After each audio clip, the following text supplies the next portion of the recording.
Wyatt Sicks is here for murder. Good segue. From the bottom of my heart, when the lights started going out, just like the Wyatt stuff, I was like, uh-oh, here it goes. And at first I was like, do I like that they did the same thing again here? And then...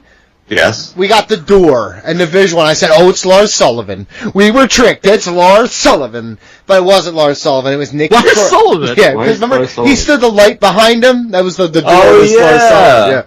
Yeah. Make him eat glass. I loved that entrance. Give it to somebody else. It was just such a great... He made him look awesome. Nikki Cross. I fucking love Nikki Cross. We all love Nikki Cross. That was like the perfect way to set it up because she's so good in that type of role. Yep, and she looked awesome. In Sanity, she was the fucking best part of Sanity. Well, I'm not going to say that. They were all really awesome. She was the best part. At the very least, for a while, she was definitely the best part. Do you hear that? Yeah, what is going on? Yes, I do.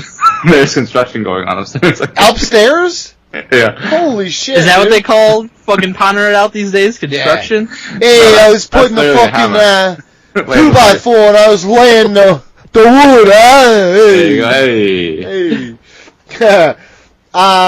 You just like went into instinct as soon as I said the hey, you're like, hey, forget about it. The masks are fucking incredible. So here's the thing. Nikki Cross points, we take a walk with the camera. Oh, yeah. So, Kevin Dunn could never. Okay? Sit your ass down, Kevin. Bro, we've seen Gorilla on WWE programming in the last year like a fucking million times, and we never saw it for how long? Yeah. Basically never saw it for years and years and years. Incredible. I love it. I love the camera work. I love the improvements. These are some of the little things we said to WWE for years. We're like, this sucks. And they're like, nah. And you're like, yeah, huh? So we go back. We're going through a mix of...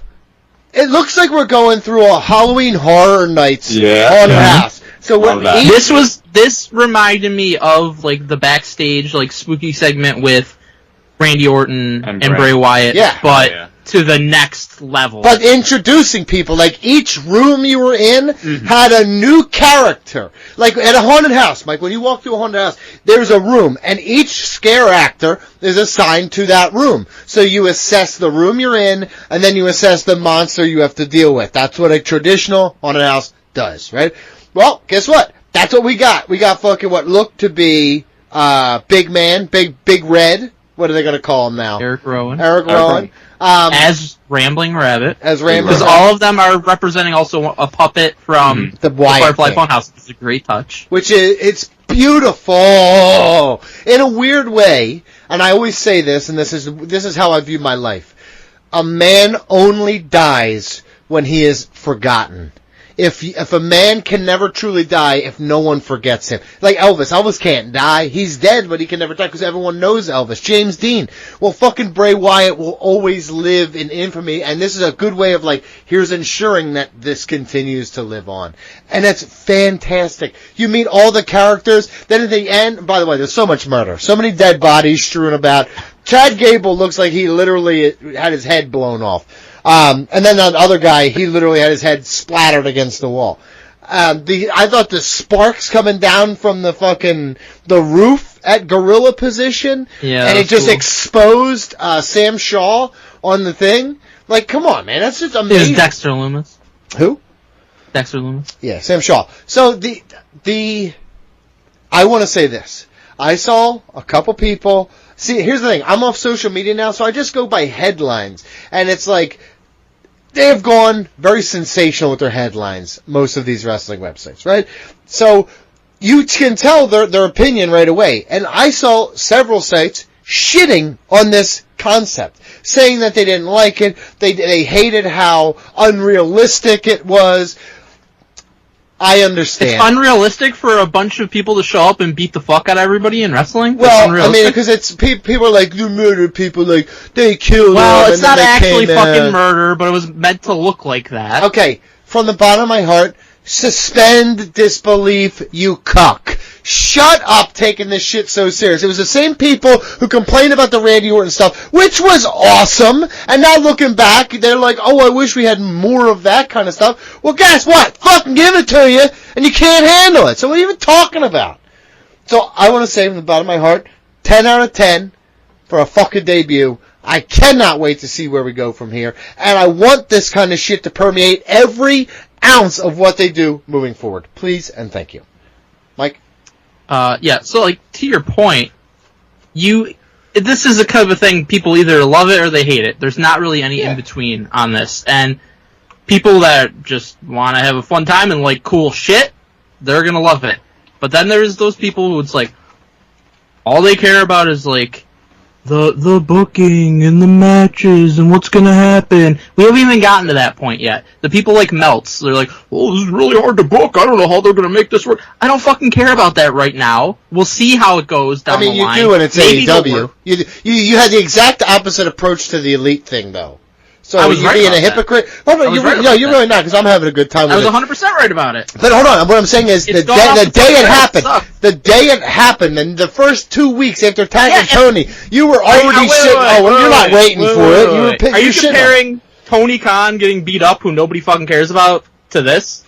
In any way? Yes, I am. Okay. Well, you're debuting a fucking here's where we're different. Turning a guy heel and bringing Jack Barry back. Awesome. So that's where we're different. But anyways, the people that don't want to like this, they're like, oh, they don't like the spooky stuff, and they, matches. Well, it's about more than that. It's about building characters, building experiences, making for interesting TV, and that's what this was. This was basically, I don't think they could have done a better job presenting this the first time out. As much as I had excitement and everything for the Bray and Uncle Howdy stuff, this blew all that stuff out of the water. They never had a presentation like this before. This is next level shit. This was absolutely awesome. The costumes were perfect. The casting so far seems to be perfect. These are people who were either being underutilized or, you had Rowan who wasn't even in the company anymore. You're giving them this opportunity. Their characters fit this type of stable. So I think the casting for it was great.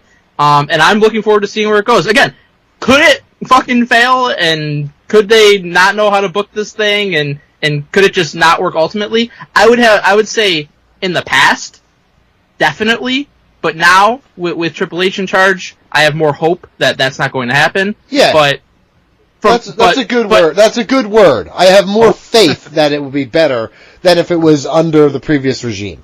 Right, but just based on first impressions, I'm very excited for this because they knocked it out of the park. They hit on all the right notes, I feel like, and they're off to the ideal start to this. Yes, I think I agree with that, actually. Did somebody come back? Is he too good for us, or did he come back? His internet went out. They were pounding it so hard. Yeah, I think they were pounding him so hard. I thought they pounded the router out. The Murder 6 tried to murder my internet, but I'm back. I will say this. Do you have a slot in your door for mail, or is that downstairs? That ain't for mail, brother. I was going to say, he keeps going butt first into it, just hoping. Go ahead. It's really weird. Yeah, I know. Stop doing it. I don't have one of those slots, but if I did. Okay. It's called a glory hole. Yeah. That's a mail slot. Mail slot. Slot. I said slot. Okay. Yeah, Wyatt Sicks, fucking awesome. One of the most memorable debuts ever, as far as I'm concerned. Right up there with the Nexus and the Shield. That's what it kind of made me think of. Obviously they're very different. Yeah. This is, but that impactful. Yep. It reminded me very much of the Strangers or the Purge, where you have these masks and they're fucking murdering people. They don't give a fuck who's in the way. Right? I was very surprised that it was Chad Gable who was there that they focus on, considering he's been such a big heel for the company, as opposed to, which I kind of wish it was Seth Rollins that they took out at the end, because that would have. I don't know though if they are actually wanting them to be heels, because I think they assume that everyone's going to cheer for them, given the circumstances. I think the way they showed Chad Gable, the way that they embraced the reaction, the way that they know that Bray Wyatt's legacy is kind of this. I think there's no way they're heels. I think they're absolutely this. They're not going to be faces either. This is going to be this they're going to be DTA. They're just going to be DTA. They're not going to give a fuck. I think they can be whatever you need them to be based on who they're going against. Yeah, exactly. I guess. Yep. They'll find motives. And Donnie, you did mention Sanity, which in NXT, Sanity was awesome. We all really love Sanity. They were able to dominate in some matches. They were able to lose in a respectful fashion. And so I have no concerns about this faction moving forward because Triple H has proven that he can book something like this. And I do feel like it is going...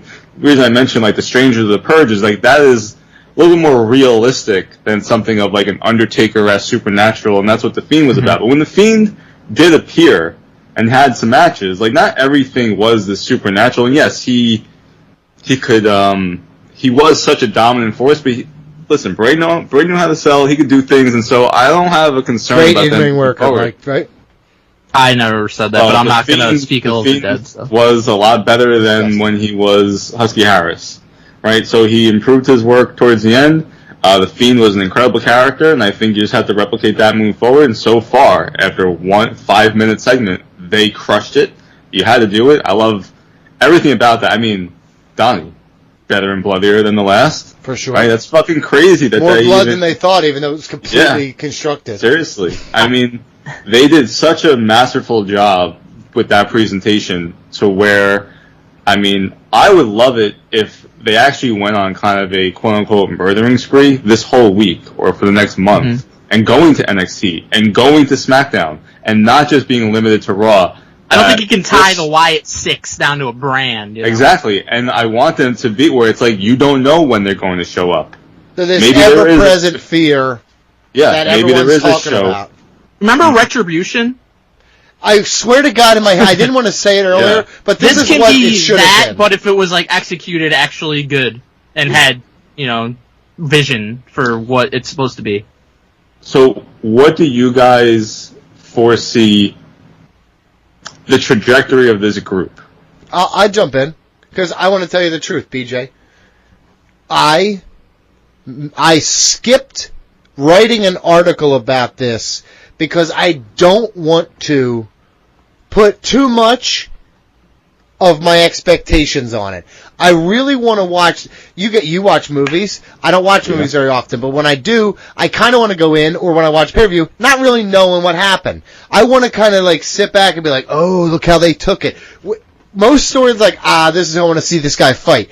Like you said, Mike, this story to me is not even about the fights. I really don't give a fuck who they go against. I just want them This is pure story. Yeah, I want them to kind of, like you said, for like a couple months, they don't fight. They just beat the fuck out of everybody, and they don't do a lot of talking, and then eventually what you gotta do is you gotta organize a group to be like, hey, what the fuck are you guys up to? Like, are you good or bad? What are you doing here? And like, then they start to identify their motives and shit. Like, I want this to remember what we had with the Bloodline? How they were like, hey, we're going to kick the can and grow it and expand it and build upon it and let it roll and it's a long-term thing. I want that kind of dedication to storytelling here with this.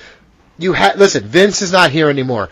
There's obviously some changes that, Bray would have been flourishing in this situation, I believe.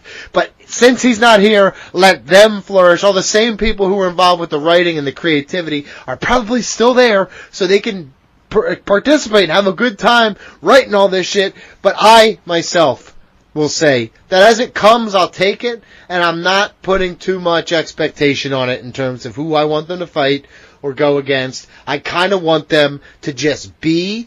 Let me soak it in, and then we'll kind of play it by ear in terms of where I want it to go. You know what I mean? Mm-hmm. That was a non-answer, but I think that's a perfectly fine answer. I think it's a reasonable answer. I would love, like I said, I would love to see them go to different brands. I want to see it over the course of several weeks, maybe even a month. I would love it where maybe, like you're saying, it's not even about them fighting in the ring, but you do some cinematic things that are pre-taped. And because first it was obviously the Hardys, but in WWE during the pandemic they had to change some things up. We got some cinematic matches that were incredible, some of the most memorable things that they've done, some of the best things that they've done, and they really haven't done that. And I understand why, but I do feel like you have this type of group. Maybe you do it on NXT where it's like, oh, we're just going to show a fucking 15-minute pre-tape thing on there because it's not exactly our core audience on Raw or SmackDown, a bigger crowd, smaller crowd, more confined. We can take 15 minutes on NXT, and we can draw ratings at NXT by having this there. And then maybe you get to a Raw and SmackDown and do other things. But I want to see them do some more cinematic things backstage. I loved what we got last night. I want to see, listen, this has been done in movies before, right? You don't see what actually took place. They just had this in the Who Killed WCW. Nash is talking about it. You don't see the aftermath, and your mind's like, what the fuck happened? You try to piece things together.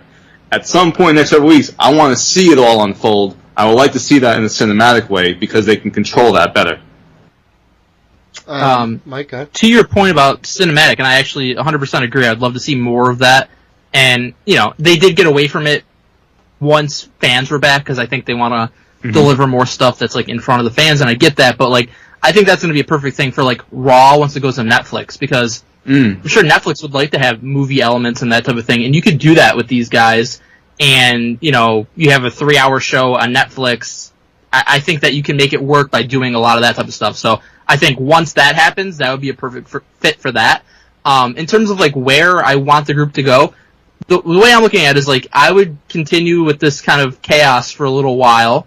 Eventually, they can explain who they are, what they're doing, why they're doing it. But I think the beauty of it is, like, this can be a fixture in your mid-card for a long time to come. You don't have to have titles involved at all. And you can make things important away from the championships by, having this intriguing story. And what I would do is just have them target people from Bray's past and tie it all in. We love that when we get these callbacks in wrestling. And Bray was always about that. And I feel like they could be about that. Like, target guys like Randy Orton and, any number of people who Bray has a past with. Not a big fan of Braun Strowman, but if they're going to fucking kill Braun Strowman, I'm down for that. So, I would just tie it all back to Bray, because that's really what this is all about. And I think you can make some very interesting stories by doing that. I think what you said is a really good point, because I don't see anybody in this group main eventing anything.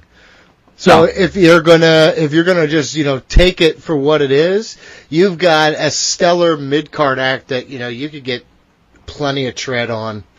You could have 25, 35 different feuds with the people involved into the women's division, into the tag team division, maybe a secondary championship, someone go for an IC title or the US title, something like that. I could see that happening eventually.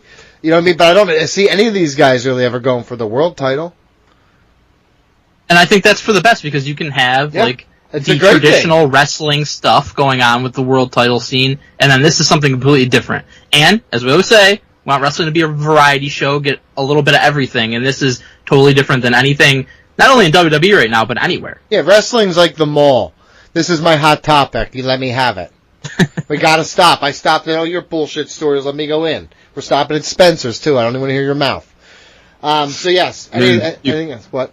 Yeah, I'm just, looking ahead where, a War Games match with the Wyatt Sicks would be fucking awesome. Yeah. And to your point, maybe not going for championships, but as we saw with Triple H in his booking on the main roster, but especially in NXT, where it's all right, this week is about the storylines that we're going to focus on for this show, but then next week we're going to focus on these storylines. So, the Wyatt Sicks could be the main event. It may not be for the championship, and probably for the best sense not for the championship, but I always love that. It's all right, this week is kind of this focus, next week is going to be this focus. I will just say I was very, very nervous looking at the clock. I was like, is this going to be a Liv kisses Dom situation where they don't get the actual ending? So, good to see that they fucking fix that. I was so locked into it that I was not even thinking about, how close they were on time. Because I just saw, okay, Jey Uso's going. I'm like, alright, there's 6 or 7 minutes left on the show, so they're obviously doing the Wyatt thing now. And then it started, and I was just locked into it. And I didn't even, that time flew by. I like what Jay said. About Jay.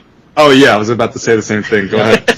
It was pretty much he doesn't want any problems with them. Yeah, he's like, they can have fireflies. I'm fine with this. I'm glad I unlocked them, but I'm out. Yes, very, very, very fun, and And what you said earlier about just the camera angle and the camera work, Jay being up in the stands, again, he's done this before, but again, he's in the stands, and he's cutting a promo, and it goes right into the entrance. It's so cool So much fun. And yeah, I love how that kind of just went right in at the end of the main event to this Wyatt Sicks. So and I was very happy that they did not target Jay, because that would definitely solidify them as big heels. Yeah, and I think that's why Chad Gable was the one they really, the camera really focused on his head being bloodied more than anybody else. And so it was very surprising that they focused on him for me, so much. he was such a clear heel, though, and I think that was the moment where they're like, you should like him a little. Got it, okay. You had a rough night, Chad. Yeah, he sure did. He sure did. And this is just, a day at the office. I gotta tell you, before we move on real quick, when I see, like you said, Mike, you see the clock. Well, I looked at the time on the video, and I was like, so this is when it's happening right here. So now I'm paying attention. Then I hear the lights start to shut down, like you're shutting down big old breakers, right? And from that moment forward, when they showed the door, and then they showed Nikki Cross, and then we started moving through, it really did feel like a point of view ride through a haunted house. Yep. And haunted hayride. I'm a Halloween guy, so for me, this was, and you're right, Mike, you said it to start your bit.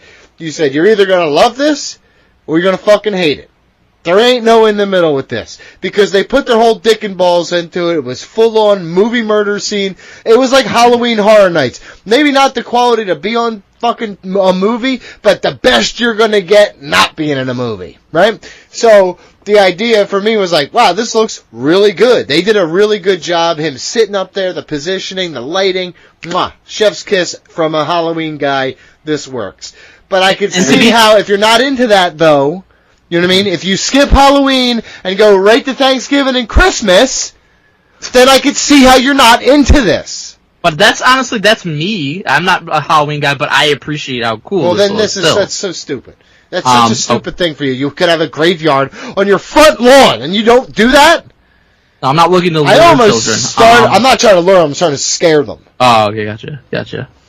Mission accomplished. Put a little fear into them, then they're fucking more cautious out there on these damn streets. The closing shot of them was amazing. Yeah, awesome. So whoever really put together the whole cinematography of this really I could have used more nailed cuts. it all.